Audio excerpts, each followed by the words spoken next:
ఇక ఇంకొక ఆయన నిన్న బాధాకరం, ఆయన అంటాడు కాంగ్రెస్ ఆయన ఢిల్లీ గులాం, సోనియమ్మ తెలంగాణ ఇవ్వకపోతే మీరు బిర్లా మందిర్ కాడ అడక్క తింటుండే, నాంపల్లి దర్గా కాడ అడక్క తింటుండే. మనమాట సోనియా గాంధీ దయదలిచి తెలంగాణ ఇచ్చిందట, ఇస్తే మనం ఇలా తీసుకున్నమాట ప్రసాదం లెక్క. మర్యాదగా ఇచ్చిందా కాంగ్రెస్ పార్టీ తెలంగాణ?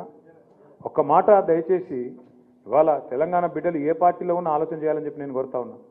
పార్టీ ఏదన్నా కావచ్చు, జెండా ఏదన్నా కావచ్చు, కానీ గుండె నిండా తెలంగాణ పౌరుషం అయితే ఉండాలన్నా వద్దా? ఏం మాట్లాడుతున్నారు నాకు అర్థం కాదు. ఒకడు గుజరాతోడు ఇచ్చిండంటాడు, గుజరాతోడు మీకు స్వాతంత్రం ఇచ్చిండని ఒక ఆయన అంటాడు, ఇంకొక ఆయన వచ్చి ఢిల్లీ వాళ్ళు బిచ్చమేసినట్టు తెలంగాణ ఇస్తే ఇలా మీరు బతుకుతున్నారు, లేకపోతే మీరు బిర్లా మందిర్ మెట్లకాడ అడక్క తింటుండే అని మాట్లాడతాడు.